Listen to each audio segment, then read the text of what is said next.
Welcome, everyone. I'm Suzanne Stannis. I'm the Vice President of Education for Indiana Landmarks, and our large in-person audience is being joined by a large virtual audience on Zoom tonight.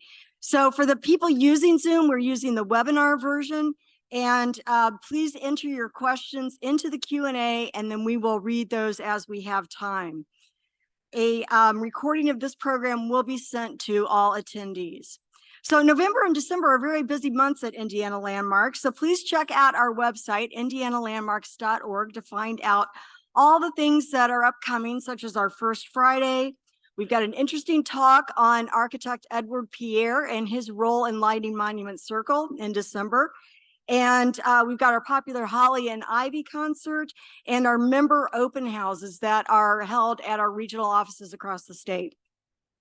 And please don't forget that a gift membership to Indiana Landmarks is a thoughtful and easy way to share your love of historic architecture and help us continue our mission of saving meaningful places. So our staff can help you with that either tonight, or you're welcome to give them a call. And I want to send a big shout out to our members that are here tonight. Thank you so much for your support. So now on to tonight's program. I'd like to introduce Marsh Davis, the president of Indiana Landmarks, to introduce our speaker.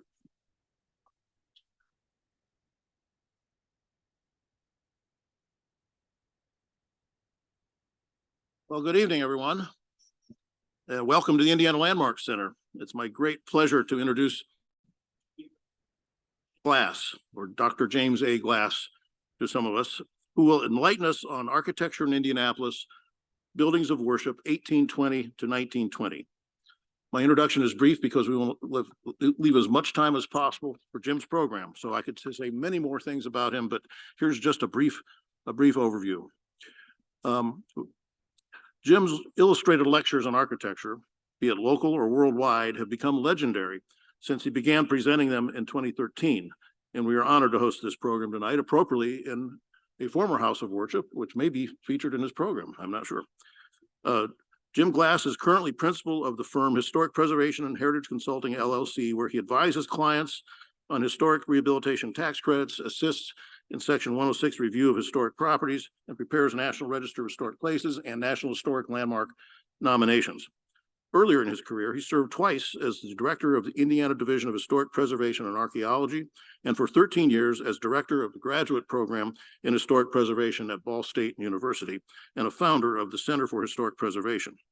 He has also served as a member of the Board of Advisors of the National Trust for Historic Preservation and on the boards of Indiana Landmarks in the Indianapolis Propylaeum. Jim holds a Ph.D. in architectural history and historic preservation planning from Cornell University and a whole bunch of other degrees from Cornell, Indiana University, and the University of Indianapolis. As a scholar, he is among the most important historians of the historic preservation movement in America.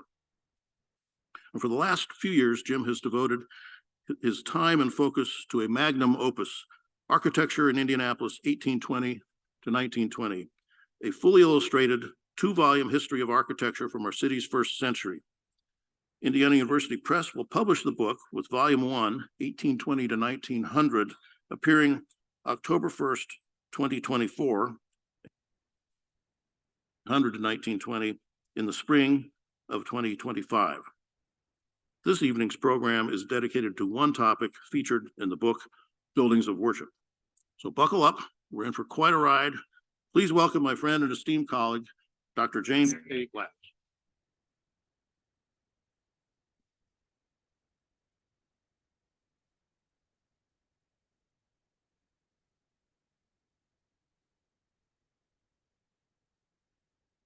Testing. Can everybody hear me? All right, very good. Thank you, Marsh, for that very nice introduction, and thank you for all the support and encouragement Indiana Landmarks has been giving my book project and these presentations. I also want to thank 11 people who've been faithfully serving in the past 4 years as readers of my manuscript. Thank you all for that. And it is indeed a pleasure to be again with you in the Indiana Landmarks Center and to talk to you tonight, as Marsh said, about architecture in Indianapolis, buildings of worship during its first 100 years, 1820 to 1920. What will we be talking about tonight? We're going to be talking about buildings of worship constructed by denominations, both Christian and Jewish, and including African Methodist Episcopal or AME, Baptist, Congregational, Disciples of Christ, Episcopal, Evangelical Association, German Evangelical, Jewish Reform and Jewish Orthodox, Lutheran, Methodist Episcopal, Pentecostal Bands of the World, Presbyterian, Roman Catholic, Unitarian, and Universalists. We're also going to be talking about architectural styles, including Federal, Greek and Roman Revival, Gothic, Italian Romanesque, Richardsonian Romanesque, Byzantine, Neoclassical, Italian Renaissance, Tudor Vernacular, Arts and Crafts, and Bungalow. Now, to give you some idea where the buildings of worship we're going to be talking about tonight were and are located, here's the map of the mile square at the center of the city. The red X's denote locations of buildings of worship we'll be discussing. If we go slightly outside the mile square, the east, north, and west, you can see some additional X's representing buildings of worship up to about 10th Street. And then between 10th and 16th Street, there's another concentration of buildings of worship and the X's. Now, if you see a cross beside the name of a building of worship tonight, that means it's a demolished building. Let's begin with buildings of worship in the settlement period, 1820s, 1830s. The very first Presbyterian Church was built somewhere along North Pennsylvania Street in 1824. We see a sketch of the simple one-room frame building with two front doors, perhaps one for the women and one for the men, and a fan-light window in the gable, and then at the very end, a small belfry. The Methodists in town in 1828-29 built their first finished building, which we see here, a two-story brick building with two front doors again, another fan light at the gable, and three windows across the facade. This brings us to buildings of worship in the canal boom era, 1836 up to 1847. During this period, the Indiana Central Canal was being built across Marion County and stimulated a boom in commerce, population, and construction of buildings of worship. The first Episcopal congregation was organized in 1837 in Indianapolis. They were casting about for a design for their building, and they found a drawing of a quote-unquote cheap church in the Missionary, an Episcopal periodical. And here is that drawing. We see that it's a combination of Gothic elements and Greek Revival, Gothic pointed windows flanking a Gothic central entryway, a Gothic tower with finials, and in between a Greek Revival pediment. Well, the Christ Church congregation acquired a lot on the northeast corner of the Circle and Meridian Street and hired John Elder, who was the only architect in town at the time, to refine the design. And here is the result, a rectangular building. You can see that Elder retained the Gothic pointed windows. He added a vestibule. There's a Greek Revival pediment, and then at the very top, a belfry with a spire. Across the Circle, the original Second Presbyterian Church rose on the Circle on the northwest corner of the Market and the Circle. This congregation probably also hired John Elder as their architect and constructed this building beginning in 1839. Now, if we look at this building, we can see that its design is largely derived from the architecture of temples in the Roman Republic.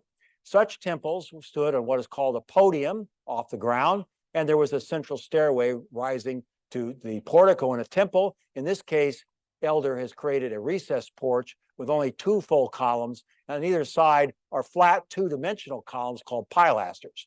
Above that is a Roman pediment, and the very top, again, is a belfry with a cupola. Across the Circle, the First Presbyterian congregation built their second building on the northeast corner of the Circle and Market Street. They also hired John Elder as their architect, and he came up with a somewhat different design. This is a rectangular building, but notice it has a flat roof. The focal point of the facade is this immense belfry with a cupola on top of it, two front doors encased in this elaborate entablature, and then these colossal Doric pilasters. The large stairway leads up to the second floor auditorium. And then Elder came up with a quite different design for the Methodist congregation. This congregation renamed themselves the Wesley Chapel. They built a new building on the same site on the Circle. And Elder came up with this design, which, as I said, is somewhat different. It had a U-shaped plan, but it was dominated by this rectangular facade made out of brick. I want to devote your attention to this elongated arch from Italian Romanesque architecture with these round heads on either side. There are fan light windows in between with round heads. And then the battlement or crenellations from medieval fortresses or castles at the very top. At the ground level, there is a Roman or Greek temple front encasing these 4 entryways, which in this case led into the social room and Sunday school rooms on the ground level and went up to the auditorium on the 2nd floor. This brings us to buildings of worship during the railroad era of Indianapolis from 1847 up to 1861. The first railroad was finished in Indianapolis in 1847. It stimulated a boom, which greatly increased the population, stimulated commerce and industry, and inspired new buildings of worship. The Catholic Diocese of Vincennes at this point in 1850 noted the presence of a significant number of Irish Catholic families in Indianapolis. Some of the Irish had come to work on the canal and the railroads. So the diocese organized St. John's Catholic Parish. They acquired a property at the corner of Georgia Street and Capitol Avenue. An unknown architect then designed this building that we see, a 1-story brick building with ornamentation consisting of these buttresses with Gothic finials along the side. They also flank the facade, which has crenellations and battlements. Then there's a Gothic opening for the entryway, and then a molding with the same kind of shape, a handsome building for the first Catholic church in Indianapolis. A very similar design was built for the Christian Chapel. This was the mother church of the Disciples of Christ denomination. They acquired a lot on the southwest corner of Delaware and Ohio streets, and they hired a young architect named Edwin May as their designer. And he designed a brick building with more of these with step buttresses with these very similar finials, Gothic finials going down the sides. There are also finials rising above the 2 towers on the facade, which are sort of encased in the mass of the building. And then on the 2nd floor level are Gothic windows. Now, by the mid-1850s, many Protestant churches in the United States and in England were beginning to want parish churches that more accurately reproduce details and plans of medieval parish buildings in England. This effort was led in England by an English architect named Pugin, and Pugin very much advocated going back to medieval parish churches. In the Christ Episcopal Church at 1857, decided they wanted a much larger building on the same site on the circle. So they hired this man, William Tinsley, who had been trained as an architect in Ireland, to design their building. He drew on the principles of Pugin and came up with this design. It is dominated by this tower and soaring spire, a formula we're going to see emerge where towers and spires are placed on the corners of the church or building of worship. Also, Pugin very much liked to use this detail, 3 lancet, very narrow lancet pointed windows, lancet Gothic windows, which appear on the transept and then on the facade. Also, the plan is that of a cruciform plan, where you have a nave coming down, and at right angles are a transept, what's called a transept. Also, I want to note the fact that Tinsley designed this building to be built out of rubble Indiana limestone, and then the buttresses and the surrounds for the windows are made of dressed limestone. If we take a look at the church today, I think you can see this sparkling white Indiana rubble limestone. And you can also see that the context has changed somewhat since the early days. Now inside, Tinsley used hammer beam trusses in order to support this elaborate network of beams, which in turn support this spacious plaster ceiling within the church. Another church design, which reflected a desire to more accurately reflect the medieval precedents, was the original St. Mary's Catholic Church. Now, in the 1850s, the Catholic Diocese of Vincennes noted the presence of a growing population of German Catholics, so they organized the St. Mary's Parish. They bought a lot on the south side of Maryland, west of Delaware Street, and an unknown architect came up with this design. I think you'll agree it is dominated, or was dominated, by this tower and spire at the facade. The church, the building is built out of brick. It made the transition between a square tower through pyramidal roofs to an 8-sided belfry in the soaring spire. And then in the facade from French Gothic architecture is a rose window, pointed arch windows going down the sides of the nave. This brings us to buildings of worship during a post-war Civil War boom and a post-war boom. There was a substantial boom during the latter part of the Civil War and an even larger boom afterwards during the 1860s up to the late 1870s. This, of course, again, stimulated an increase in population, commerce, and industry, and new buildings of worship, such as a new building for the First Baptist Church. This congregation had previously worshiped in a building on Maryland Street. Unfortunately, in 1862, it burned and was destroyed. So they needed to build a new building. They decided to move to a fashionable North Side neighborhood, which was emerging north of Ohio Street, and bought a lot on the northeast corner of New York and Pennsylvania Street. They hired this man, William Boyington, an architect from Chicago, to come up with their design. You can see it's a brick building construction. It is dominated by this square corner tower, which rose 120 feet, making it an instant vertical landmark and continuing this formula we started to notice of a tower spire on the corner. He also drew on Italian Romanesque architecture for these elongated Romanesque arches with round heads, outlined and turned by blind Romanesque arches. Also, you see a miniature version of this in the west end of the auditorium. He also used brick corbel tables, they're called, as decorative elements, and he decided to place the auditorium on the ground level rather than on the second floor, as some of the previous church designs called for.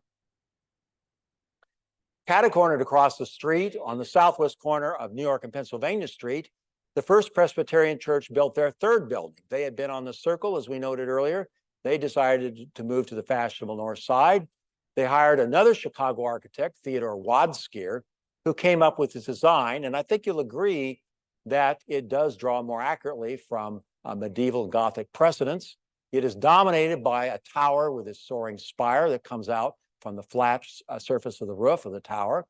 A focal point in the facade is this large English decorated Gothic window with multiple windows or lights, and then this elaborate rose window tracery above, a similar window at the second level of the tower, and then on the other side of the main window. For decorative elements, we have step buttresses with Gothic finials, finial at the very top of the apex of the central gable. The auditorium was designed to be on the ground floor. There's a transept that comes out at the rear, which contained the Sunday school wing. Now, if we go inside to the auditorium, we can see it's dominated, or was dominated, by 8 apse, which contain a pipe organ console and a pipe organ case, a worship platform with a central pulpit, and then supporting this spacious ceiling are these English hammer beam trusses. One block north of the First Presbyterian Church, the Second Presbyterian Church decided to build their second building on the northwest corner of Vermont and Pennsylvania Street. They hired one of their trustees, Joseph Curzon, born in England, to design their building. This elegant design was the result. It is dominated by this idea of a corner tower and soaring spire, which rose 161 feet tall. The building also, Curzon, drew from Pugin's ideas for these very narrow lancet Gothic windows on the side, on the end of the auditorium, also along the sides of the nave. He added a secondary tower with a spire at the rear, and then the whole of the roof was covered with slate, which was multicolored. He built this building, like Christ Church, out of rubble Indiana limestone, with dressed limestone supplying the step buttresses and surrounds for the windows. Now, one block west of the First Presbyterian Church, the Methodist congregation decided to build a new building. They had been the Wesley Chapel. They named themselves, came up with a new name, Meridian Street Methodist Episcopal Church, and bought a property on the fashionable north side on the southwest corner of New York Meridian Streets, hired a local architecture firm of Enos and Hubner. The architects came up with quite a different design than what we've been looking at, very Gothic though. Instead of having a tower and spire at the corner, the architects decided to have twin spires, very attenuated, very narrow, closer to the center of the facade. In between is a sharply pointing Gothic gable, and then the focal point in the facade is this English decorated Gothic window, which corresponds in the inside to a second floor auditorium. So they're returning to the idea of a second floor auditorium. And then below, these handsomely well-proportioned Gothic entryways, 3 arches representing the Trinity. They led into, at the ground level, a social room and Sunday school rooms, and then up to the auditorium. The architects also are using, again, rubble Indiana limestone for the construction of the walls and then dressed limestone for the details. The other major Methodist congregation was called Robert's Chapel. They had previously been on Market Street. In 1869, they decided to move to the north side also. They hired German-American architect Diedrich Bohlen, we see here, to design their building. He drew on some very different types of sources. He drew principally from Italian Romanesque for his design, for the details of his design. We see three cavities at the center of the facade. At the very top of these cavities are these horseshoe-shaped arches supported by colossal Corinthian columns. There are these well-proportioned arcade of Romanesque arches at the ground level. This facade would be symmetrical, except that it has the base of a tower, which makes it slightly asymmetrical. Now, what's the story here? Well, Bohlen designed a tall spire rising 187 feet for this tower. However, the congregation did not have funds for the spire, and so it still has 3 stories of a tower. The whole is covered by Ellettsville, Indiana limestone, and if we go inside, we can see that Bohlen decided the best plan for his clients was a ground floor social room. Why on the ground floor? Well, look at these large windows. They let an abundance of natural light into the social room. Roberts Park Church has done a very nice job of preserving the character of the social room as cast iron columns with Corinthian capitals supporting oiled ash wood beams in the social room. If we go upstairs to the auditorium on the 2nd and 3rd floors, we see it is dominated by black walnut woodwork, isn't it? And so there's a cavity at the end, which contains this marvelous black walnut organ case, a central platform with a pulpit, and then dominating the rest of the room is this U-shaped black walnut balcony or Italian Romanesque round-headed windows, and then a flat ceiling that Bohlen supported with heavy wooden beams, somewhat similar to some of the London churches designed by Sir Christopher Wren. Now, the Catholic Diocese of Vincennes in the late 1860s noted the growing population of Catholics residents, so they decided to build what you might call a proto-cathedral on the site of St. John's Catholic Church. They hired Diedrich Bohlen as their architect, and he relied significantly on French medieval cathedrals for his design. In that, we have twin towers and spires from that source. These spires rise 200 feet, so they were the tallest building in town when they were built. A red brick construction with sparkling white Indiana limestone for step buttresses and for the details. In the center of the facade is this rose window made out of what is fashioned in what is called plate tracery. And then the substantial limestone surround with a pointed Gothic arch over the major entryway, and then leading into the aisles on either side are smaller arches. If we go inside, you can see the Bohlen was inspired by the French medieval cathedrals also for the interior. But whereas in a French medieval cathedral, you might have stone vaults rising 80 to 100 feet above the nave floor. In this case, Bohlen has brought the vaults closer to the worshipers, but these vaults are wooden vaults supported visually by gilded wooden ribs, sort of 4-part vaults. At the very end of the nave is this spacious apse containing the high altar. Now, there was a significant Jewish population in Indianapolis from an early point. By the mid-1850s, the congregation was ready to form the Indianapolis Hebrew congregation. And by the mid-1860s, they were ready to build a substantial building. They hired a prominent architect, Isaac Hodgson, and he came up with something very different, drawn from the Italian Renaissance. What are the Renaissance elements? Well, if we look at the 2nd floor level, we can see a temple front from the Italian Renaissance, supported by these Corinthian capitals, columns with Corinthian capitals, supporting an entablature above that. And at the very top, a pediment, a Renaissance pediment with these decorative elements called consoles. Inside the temple front is another Renaissance element, a Palladian window. What is that? Well, it's a window in which the central window is round-headed and flanked by rectangular windows. The 2nd floor contained the auditorium for worship. And in the 1st floor, you have these 2 entryways leading into a social room and I presume a Sabbath rooms also.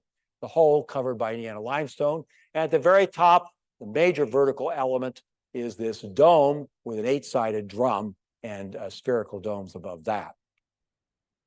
Now, the mother church of the African Methodist Episcopal denomination was the Bethel AME Church. They had worshiped in a frame church building on West Vermont Street before the Civil War. Unfortunately, in 1862, this building was destroyed by fire. So the congregation made plans to build a new building. They hired a contractor who did not work out. And so in 1869, they hired a newly arrived white architect, Robert P. Daggett, and he came up with this design for the church. It has a sharply pointed gable, but I want to direct your attention to this trio of elongated Italian Romanesque windows. They have round heads. They're outlined by blind Italian Romanesque arches, and there's a small oculus with an arch above it. The ground level had the social room. The second floor level had the auditorium. At the very top of the gable is this a small but prepossessing belfry. Now, in 1894, the congregation substantially expanded their building. They built this imposing tower, which is characterized by what we might call Richardsonian Romanesque. More about that in a few minutes. But for now, let's just note that the Richardsonian had broad Romanesque arches, as we see repeatedly in the belfry and the upper stages of the tower. The unknown architect redesigned the roof of the original building with a hip roof in the central gable, but we can still see the original Italian Romanesque windows here in the facade of the original building. This is what the building looks like now. The facade has been preserved, the exterior has been preserved. This building was saved through the intervention of Indiana Landmarks and is now part of a Hampton Inn. The second oldest AME, or African Methodist Episcopal congregation, was founded about 1866. It was formed by formerly enslaved African Americans who had settled in Indianapolis. They formed their congregation in 1866, and in 1867 started construction on their building. They acquired a lot on the east side of Broadway, south of 11th Street, and built this building. You can see that the first floor was stone construction. The second floor was clapboarding. I believe that the rear section with this clapboarding and these slightly pointed lintels over the windows are parts of the original building. About the turn of the 20th century, the congregation built this tower with pointed Gothic windows and fish scale shingles. This brings us to buildings of worship during the 1870s up to about 1900. This was a period economically of several depressions, several recoveries, and several booms. During the booms, there was an increase in population as commerce and industry expanded, and more buildings of worship, such as the building constructed by the First Evangelical Association, a German-speaking congregation. They had previously had a building within the Mile Square. In 1882, they decided to move east into what was called Germantown, where many German Americans lived. They hired their fellow German American, Diedrich Bohlen, as their architect in 1882, and he came up with this design. You can see the formula I've been talking about, where you have a tower and spire at the corner. See, it's happened here with this church. He's used that formula, a vertical accent. He's also used Italian Romanesque arches for much of the details of the facade. And he's also used something called constructive coloration or permanent polychromy, in which the building materials themselves provide a large amount of color. We can see this, and there are 4 different colors of brick used in the facade design. The black, the cream, and the orange outline this large Italian Romanesque arch at the center of which is an oculus, and then also outlines the round heads of these Italian Romanesque windows. Now, there were Lutherans in Indianapolis. The first English Lutheran church had been closer to the center of town. They decided to build a new building on the fashionable north side. They acquired a lot on the northeast corner of Walnut and Pennsylvania Street and hired a local architect, Peter Cookingham, for the design. And he designed a chapel for them. Now, this was not at all unusual at the time. Congregations often, if they didn't have money for the full auditorium, they would first build a chapel, worship in there, and then as they had funds, finally build the auditorium. Well, this is Cookingham's design for the chapel, Gothic design. It has at the center, you can see the facade. It has 2 round-headed windows, a rose window above it, all encased in this Gothic pointed arch, above which is a segmental arch. And then on either side are these lancet Gothic windows, very narrow, and then a sharply pointing gable made out of stone with dentils used for decoration. Now, by 1885, the congregation had raised the funds for the auditorium. They hired a different architecture firm, R.P. Daggett and Company. They came up with this design, which draws both from Italian Romanesque and from the emerging Richardsonian Romanesque. For now, let's just note this large, broad Romanesque arch with concentric arches leading up into the entryway. The Italian Romanesque arch, blind arch, encircling this delightful rose window with tracery, an Italian Romanesque style window leading into the auditorium, and then round-headed windows going down the sides of the auditorium with these step buttresses for decorative elements. Now, in the early 1880s, the Catholic Diocese of Vincennes noted a growing population of German Catholics on the south side of Indianapolis. So they decided to form a Catholic parish called Sacred Heart Parish and bought property on Union Street on the south side. The diocese asked the Franciscan province for the area if they would design and build a school monasterian church. The Franciscan province was agreeable, and they asked one of their brethren, Brother Adrian Beaver, who was an architect, to design the buildings. This is the design he devised for the church. You see this majestic soaring spires. Twin spires are drawn from the ideas from French Gothic cathedrals. The facade is dominated by this large, elaborate English decorated Gothic window with a rose window dominating much of the tracery.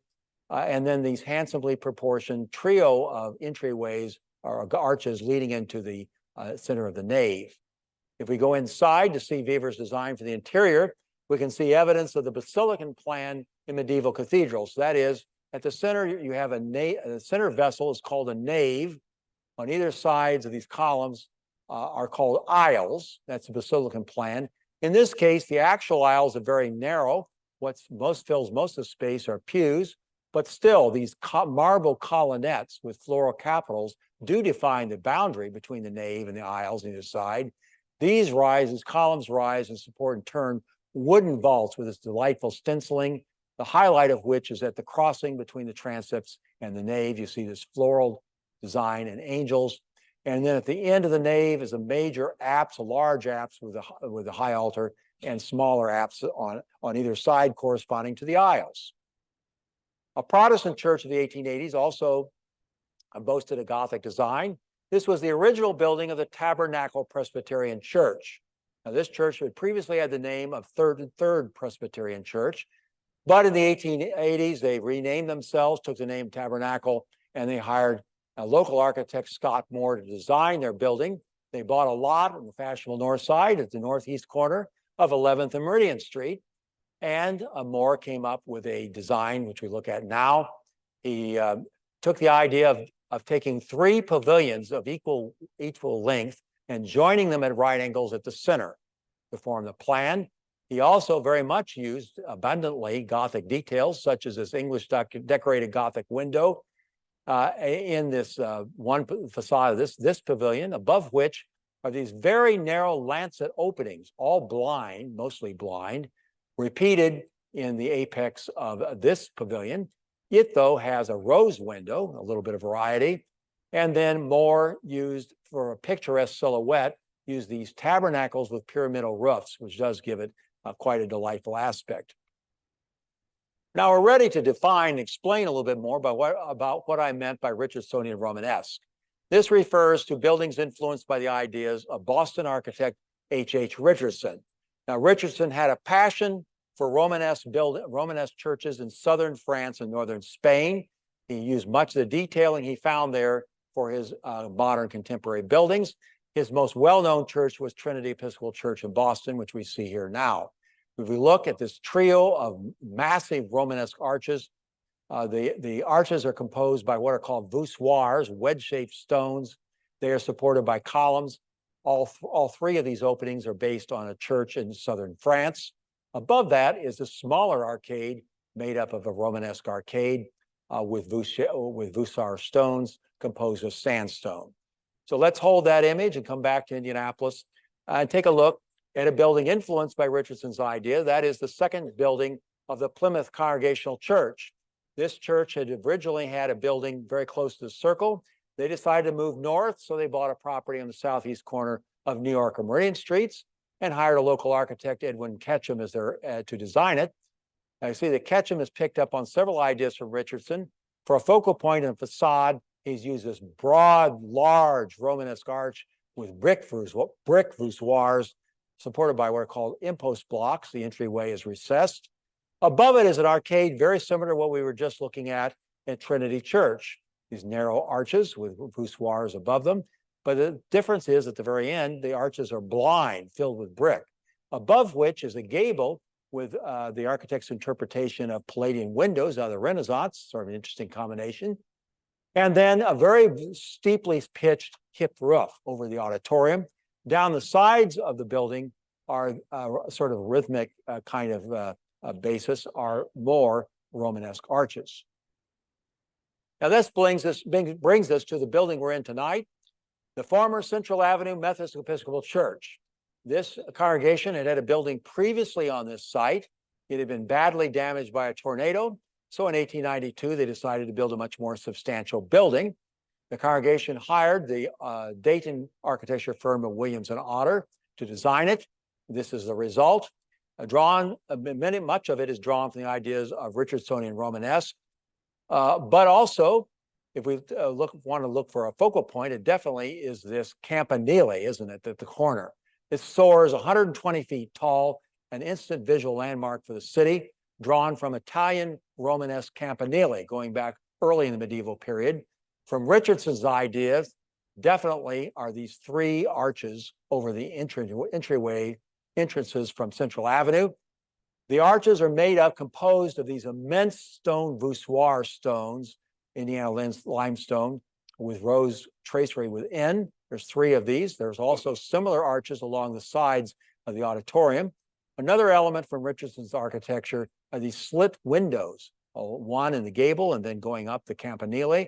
And we can't see it in this slide, but there is a very large lantern, which is above us tonight, which has an arcade and provides natural light into the auditorium. If we go inside where we are tonight, we can see this space is dominated by a dome, isn't it? There were domes in buildings of worship going back to the Pantheon in ancient Rome and the Christian Church of Hagia Sophia in Constantinople or Istanbul. This dome is made of wood and plaster. There are these vertical ribs, wooden ribs that rise to the lantern, and then forming sort of grid pattern, or these transverse ribs that come back across. The space is also dominated by these very large Romanesque windows with these circular circles forming tracery. And then finally, there are 5 of these smaller Romanesque arches providing brilliant color in the stained glass and providing this distilled light into the interior. And then this gracefully curving balcony supported by cast iron columns.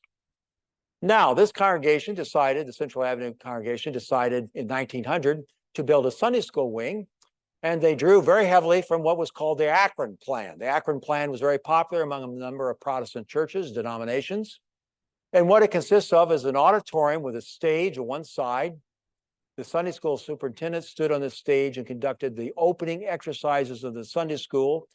There were two stories of Sunday school classrooms, which could be opened up for the opening exercise. The whole of this complex, beautifully restored by Indiana Landmarks and made possible by the vision and support of the Cook family of Bloomington. Also drawing from the Richardsonian Romanesque is this building, Central Christian Church.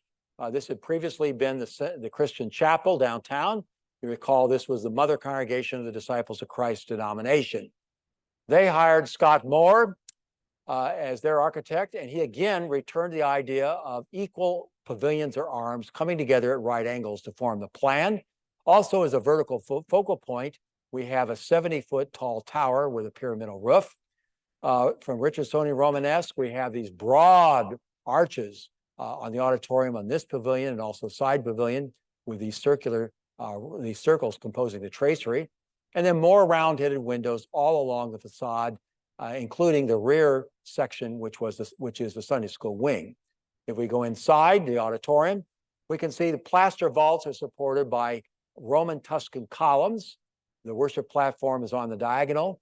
And then on the fourth arm is a two-story Sunday school auditorium, which can be opened up to provide more seating for the main auditorium. Now, we've been talking a lot about Romanesque in the 1880s and 1890s, but there were still a few Gothic designs being built for buildings of worship, such as a design for the Assumption Catholic Church. Now, the Catholic diocese, Bishop Chittard, in the 1890s, noticed that there was a large population developing of working families, immigrant families, many of them Catholic, in the industrial suburb of West Indianapolis, which was southwest of downtown.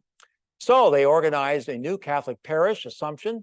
They purchased property on Blaine Avenue, and they hired this man, Oscar Bolin, the son of Dietrich, to design it for him.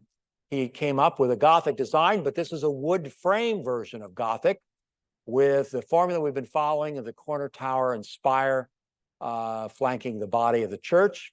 The English decorated Gothic window provides light in the auditorium within, and then these narrow Gothic windows along the sides of the auditorium with these purely decorative step buttresses.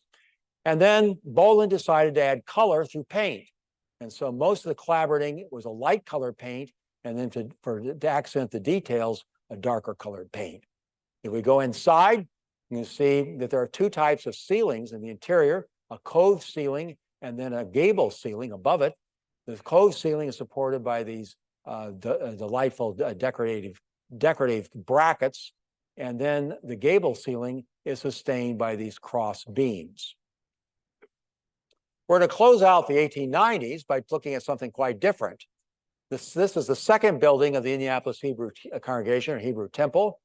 You recall that they had previously been in a temple on Market Street downtown. By 1899, though, they were ready to move to the fashionable north side where some of their members lived. So they acquired a lot on the southeast corner of 10th and Delaware Streets. They hired the prominent architecture firm of Vonnegut and Bone for their design. And the architects drew from Byzantine architecture for much of the character of this building. They take a look at this large central dome, cast iron dome, with these equal arms coming out, sort of a centralized plan. They also drew from something else from Byzantine architecture called the quincunx plan or formula. This is when you have a central dome, and then on the diagonals from the dome, you have four similar smaller domes, sort of echoing the major dome. So those are two aspects of Byzantine architecture incorporated in this building. Also notice the architects, though, drew from Romanesque. We have this immense Romanesque window on the north side of the building with these circles forming the tracery, more circular tracery above the trio of entryways leading up to the auditorium, and then concentric arches, Romanesque arches, embracing the entryway. A very substantial and imposing building.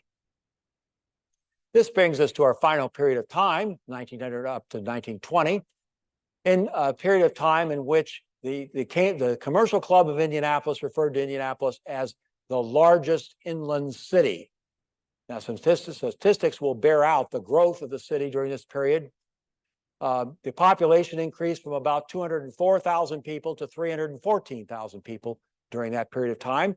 The number of buildings of worship increased from 168 buildings to 284 buildings. So you see it was a period of definite growth. We're going to group our discussion in this section according to types of the styles used. So first, let's look at some Romanesque designs, such as the Mayflower Congregational Church. This congregation had been organized in the 1870s. They desired to build a building, a more substantial building, so they acquired a lot on the southwest corner of 16th and Delaware Streets and hired the New York architecture firm of Stevenson and Green to design it. The facade, originally, they built a chapel on the west end of the property, and then in 1894, and then in 1901, the congregation was ready to build a substantial building, the design of which is definitely influenced by Richardsonian Romanesque with these three Romanesque substantial arches. Also from Richardson's ideas are these slit openings in the gable, and then the second level of the tower, this corner tower soaring high with these turrets, the turrets, here are the turrets and the pyramidal roof. And then the whole is built of red brick construction with red sandstone for accents. If we go inside the auditorium, we can see that three equal arms have been brought together at right angles. In the north and the south pavilions have these large rose windows. The fourth arm had an apse, and the original worship platform was in front of that. And then these soaring wooden vaults supported by English hammer beam trusses. I think one of the most elegant of all Romanesque designs in Indianapolis has got to have been the third building of the First Baptist Church. Now, this hapless congregation, you remember, had lost their building on Maryland Street to fire in 1862. Well, in 1904, they lost their second building to fire at New York and Pennsylvania Street. So they decided to regroup, build new. They acquired a lot on the corner of Vermont and Meridian Street, about a block away from their former site, and hired two architecture firms, Brown and Davis of Cincinnati and Gillespie and Carrell of New York. They came up with this design, which is very much based on the ideas of Henry Hobson Richardson. Particularly look at these entryways on Vermont Street and Meridian Street, very much like what we saw on the facade of Trinity Church in Boston, with concentric rounded, broad round arches supported by step columns on the Vermont Street and repeated over here at Meridian Street. Also, an unusual pavilion coming out, a rounded pavilion coming out of the southwest corner, unusual kind of construction, adorned on the outside by the small Romanesque arcade, a large Romanesque window corresponding to the auditorium within, and then this gable has a rose window. The whole of the exterior was covered with rock-faced Indiana limestone, and then dressed limestone used for the arcades and surrounds of the windows and the entryways. And then for a vertical accent, we have this lantern with this round-headed openings for the belfry and then pointed Gothic arches above that. Something much more simple was the building built for the Hillside Christian Church. This congregation had been organized in the 1890s by the Disciples of Christ for working families in a working class suburb called Oak Hill, which was northeast of Indianapolis at that time. They acquired a property on Ingram Street. They first hired the prominent architect Louis Gibson to design their building. He came up with a neoclassical design with a portico and a dome, but he died suddenly. And so the congregation shelved the project for several years. Finally, in 1911, a different architect came up with this design. We can see that the three sides of the auditorium are defined by these large lunette windows outlined by these immense Romanesque arches, and then smaller Romanesque arches above these duo of entryways and these two stairways leading up to the entryways. You can see the 1910 architect, though, did make an effort to provide a dome of sorts with a faceted roof. Now look at the building today.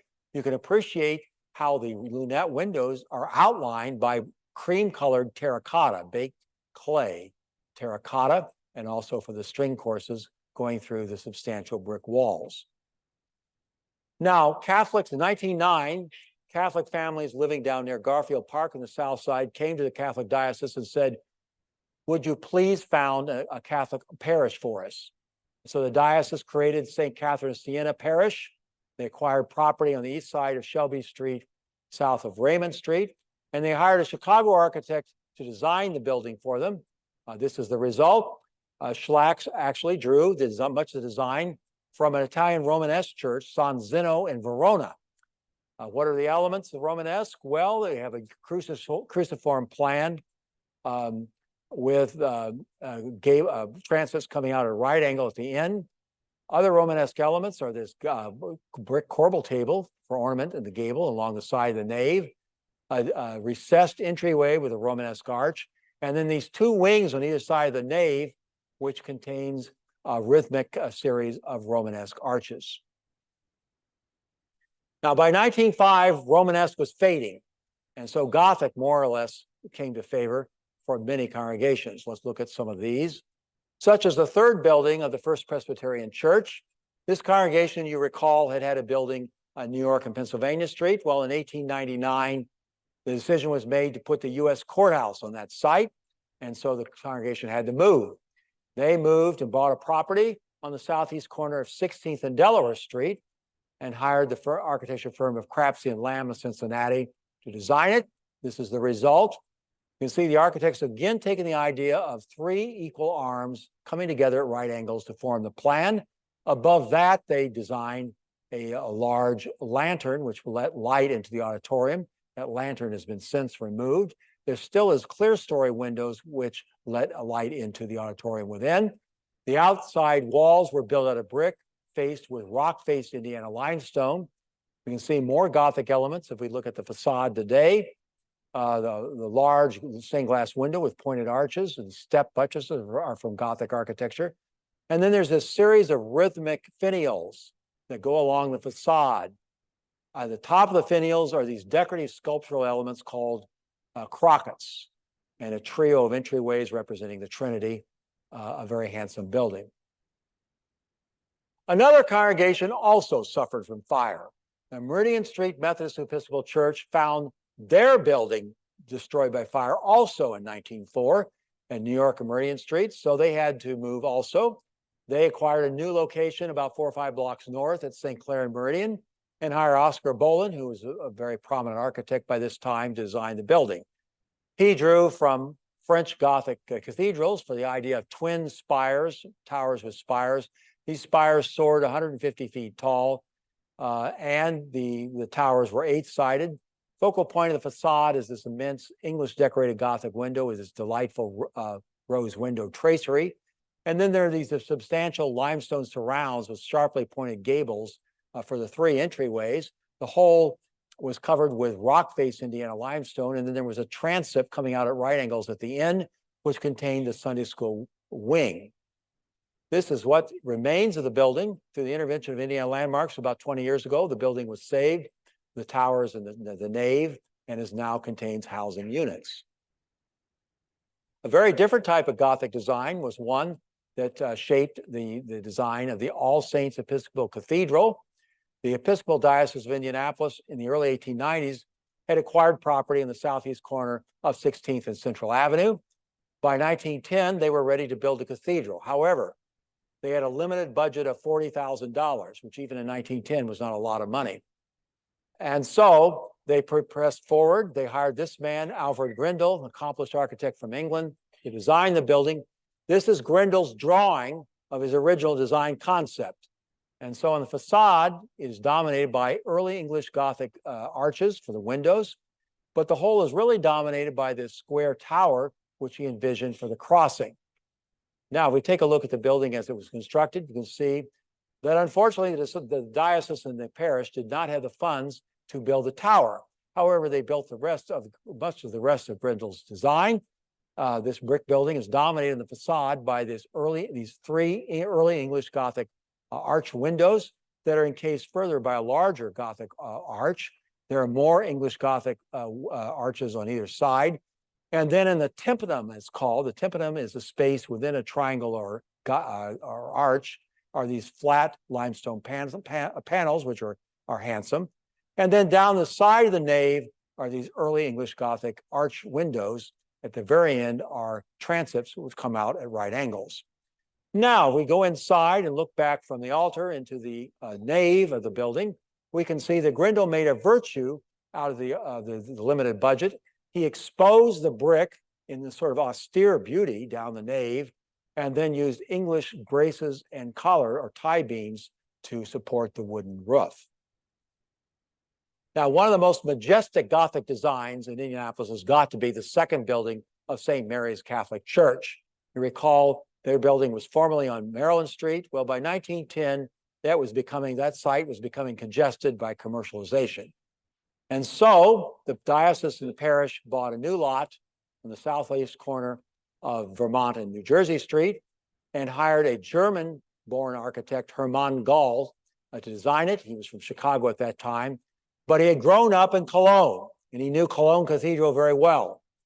So let's take a look at the facade and see if we can single out some elements which might go back to Cologne. Well, let's start with these 2 soaring spires, 160 feet tall, and then go down to the ground level for a trio of entryway with these sharply pointing Gothic gables above. And then at the center of the facade is this English decorated Gothic window with this large rose window, a large majestic gable between the spires. And then in the tower and the belfries are encrusted with Gothic limestone tabernacles. Now let's take a look at Cologne Cathedral and see where some of these elements might have come from. Much larger scale. But if we look for entryways, you can't see them all together, but there are three entryways with these sharply pointed Gothic gables. There is a central English decorated Gothic window at the center of the facade with a rose tracery, and then a central gable between the two spires. The spires are soaring, and they are encrusted with these with these limestone tabernacles. So very much derived from elements of Cologne Cathedral. Now, this brings up another Gothic formula, epitomized by the second building of the German Evangelical Zion's Church. This congregation had previously had a building on Ohio Street downtown. In 1910, 11, or 12, they decided to build a new building further north and east. They hired Oscar Bolin as their architect, and Bolin made use of this formula, which was emerging, which consists mainly of a square tower on the corner topped by finials rather than a spire, and then echoed on the other side of the auditorium by a much smaller sized tower. And then in between a large window corresponding to the auditorium, and in this case, a vestibule, the whole of the exterior covered with glazed orange brick. Inside, the glory of the interior of these stained glass windows, created by the Ford brothers of Minneapolis, very similar to Tiffany windows, in using translucent glass to let different layers of light and color through the window, featuring a scene from the life of Christ.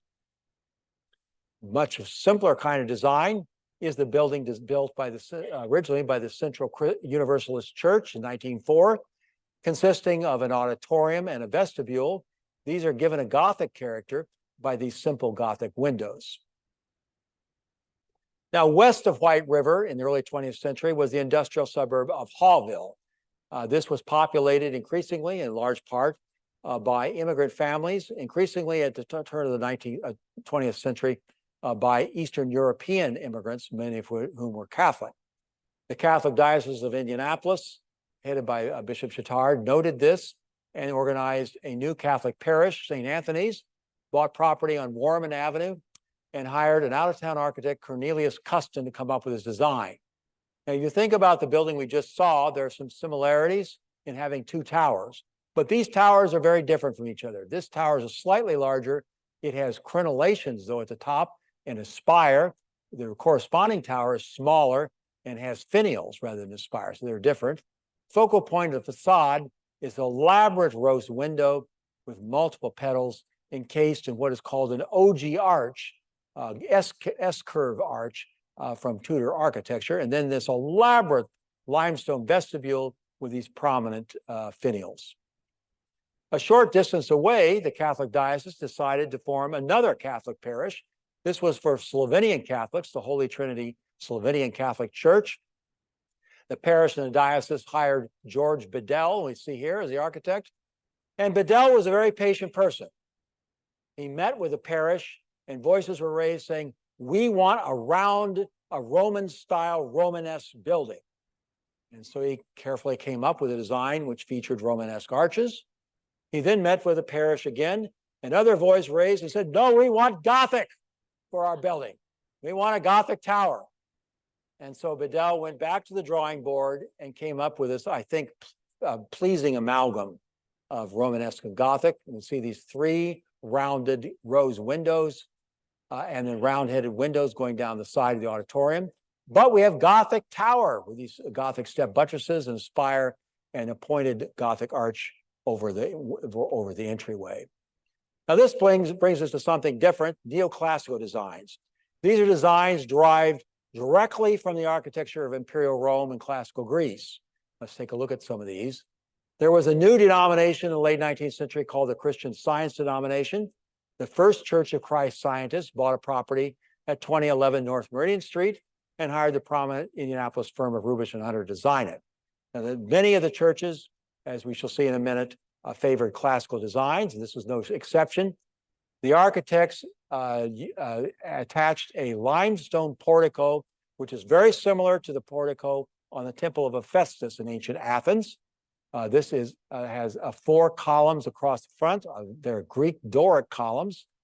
There is a Greek Doric entablature composed of triglyphs and metopes, and then a Greek pediment above that. A pleasing combination Flemish bond brick and limestone. The three entryways led into the Christian Science reading rooms, and the auditorium was on the second floor. This is now the Julian Center. The Second Church of Christ Scientists bought property at the corner of 12th and Delaware Streets. They hired a prominent Chicago architecture firm headed by Solon Spencer Beeman and his son Spencer Solon Beeman. The elder Beeman believed that the best solution for Christian Science buildings was Roman classical architecture. And in this building, we can see the Roman classical elements. Oh, and the reason for that was in early Christian church, healing was practiced, which they believed was very similar to what the Christian scientists advocated. So that's why Roman classical architecture. There's a colonnade of Roman Tuscan columns standing in antis, that is within the facade line, a modern building, though otherwise with these clear story windows providing light inside. Now, there was an Orthodox Jewish congregation in the 700 block of South Meridian Street in the early 20th century, the Shara Tassila Synagogue. In 1910, they decided they wanted a more imposing building. So they hired George Bedell, and he came up with a neoclassical design for this Jewish synagogue. And we can see the evidence of this in this Ionic portico with Ionic columns standing on a pedestal, a Greek pediment above, a classical entablature that sort of wraps around the corner, and then subordinate, a satellite, or secondary Greek pediment at the rear on this pavilion-like structure, which sort of emerges. Curiously enough, Bedell used a Romanesque or Gothic rose window at the rear. So you have sort of a combination of neoclassical and Gothic for this design, which is indeed imposing. The auditorium was on the second floor. The social room was in the basement. This brings up with one of the more interesting designs I came across. The second oldest African-American congregation in Indianapolis was the Second Baptist Church, founded in the 1850s. They had worshiped for many years in a simple building, small building on West Michigan Street. In 1910, though, the city building commissioner condemned their building as structurally unsound. And so the congregation made plans to build a new building. They dreamed large of an imposing building. They hired a white architect, William Mork, to come up with a design. And this is his rendering. Featured at the center, an Italian Renaissance portico with consoles as decorative elements. But then dominating the whole was an Italian Renaissance dome with arches along the facade of this brick building that he proposed. Well, unfortunately, as it turned out, the church did not have the finances for this imposing building. So they decided to build their building in phases. They built a basement and a first story first and worshiped there. But finally, in 1919, under the leadership of the Reverend Dr. B.J.F. Westbrook, the church raised the necessary funds for a full building, and an unknown architect designed this building, which is neoclassical in flavor, with these twin Doric pilasters framing the entryway, more of them over on this side. Interesting, and a pediment overhead, all neoclassical elements. Interestingly enough, the architect incorporated Romanesque windows into this facade, but it still is a harmonious combination. Now, the facade of this has been preserved and now faces housing units on West Michigan Street. This brings us to some Italian Renaissance designs. We've spoken a little bit of Italian Renaissance before, but let's look at a couple other designs, such as the several designs for the St. Peter's and Paul Cathedral, Catholic Cathedral. Bishop Chittard had bought property at 14th and Meridian Street in the early 1890s. In 1892, he hired the prominent New York architecture firm Renwick, Aspinwall, and Russell to design a facade of the cathedral. This was the 1892 design of the firm. You can see it's drawn from several elements from Roman imperial architecture. We have a Roman temple front on the ground level. Above that, a design derived from triumphal arches in Roman imperial architecture, and then these lofty series of belfries drawn from the Italian Renaissance and Italian Baroque. Well, as it happened, the diocese did not have the funds for this facade, or in fact for the cathedral. And so a period of time went by. Finally, in 1905, Bishop Chittard went back to William W. Renwick and said, could you please come up with a new design for the facade of this cathedral? And so this shows in plaster Paris model, here's the result of its redesign. Most of this is still based on a Roman triumphal arch at the ground level, above which are these simplified versions of a belfry with these Baroque domes. And as it happened, the diocese found they didn't have money for this facade either. However, they were able to come up with the money for the cathedral. So what Renwick did is he designed a cathedral with a temporary facade.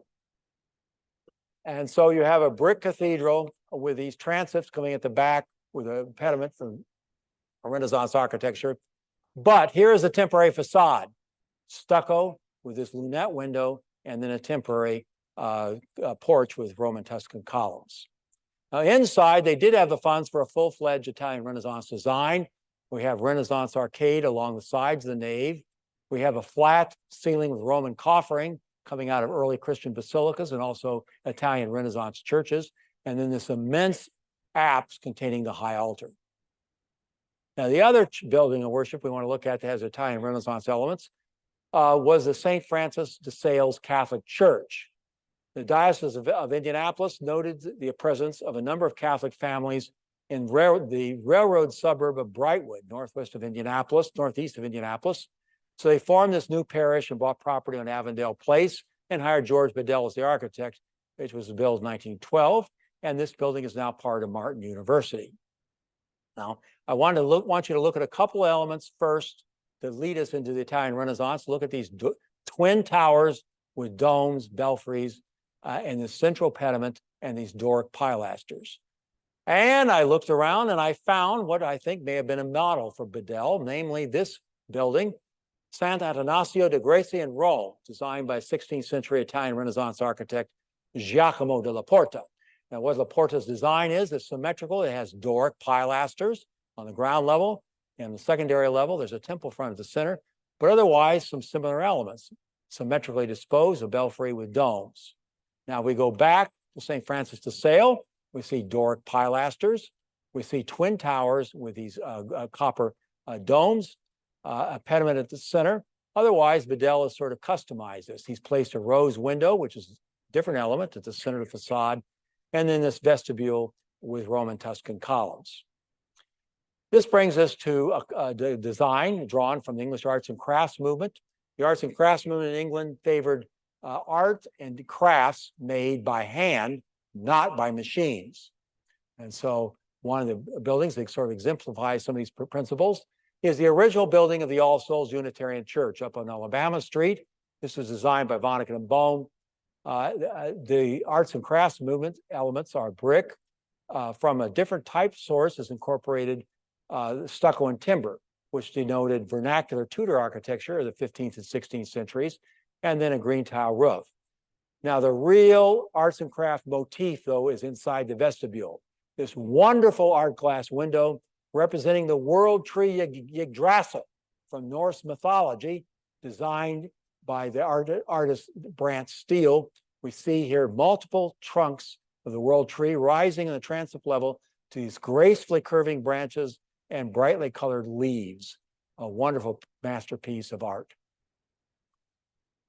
Exemplifying arts and crafts movement elements, but also elements of the residential bungalow movement, was the second building of the Second Christian Church.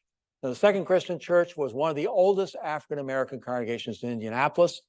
In 1909 and 1910, under the leadership of the Reverend Henry Herod, they built this building on the corner of 9th and Camp Street in what is now Ransom Place. The bungalow element is this large, sharply pitched roof with a sweeping slope, which is supported in this case by rafters, a symmetrical kind of facade with brick first story and wood frame second story. Interestingly enough, the architect inserted a Gothic window into the side, so you have a variety of elements. Now, this building also was saved through the intervention by the Indiana Landmarks. It's now a private residence. And the Second Christian Church is now the Light of the World Christian Church on the north side. Finally, let's look at something eclectic, this building. There was a new denomination, Pentecostal Brands of the World, around the turn of the 20th century. In 1901, they moved their headquarters to Indianapolis under the leadership of a man named Thomas Nelson. Now, the Pentecostal bands believed that through prayer and preaching, healing and all of life's needs would be met. So we can see this exemplified in the construction of their building. Pentecostal preachers built most of the building. There was no bidding, no contracts, no architects, and no contractors. Instead, members contributed the labor, the materials, and the shipping costs, and this building rose, built out of rock face Indiana limestone. The worship room was on the second floor. There was a printing press for the Pentecostal movement on the ground level, the basement, this large gable. And then coming out like a transept was this wing, which contained the residence of Thomas Nelson and 25 Pentecostal missionaries. And then at the rear of the lot was a 4-story shelter for the destitute, quite a complex on New Jersey Street. Well, I hope this has given you an idea of the rich variety of buildings of worship building during Indianapolis' first century, and that it will inspire you to go out and see some of the surviving buildings. Then I would like to show you, in closing, my historical sources used for this presentation.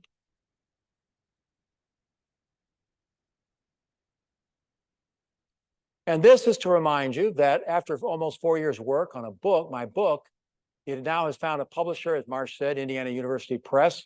Volume 1, covering 1820 and 1920, will appear October 1st of next year, 2024. Volume 2, the press estimates, will appear tentatively April 1st, 2025. Thank you very much.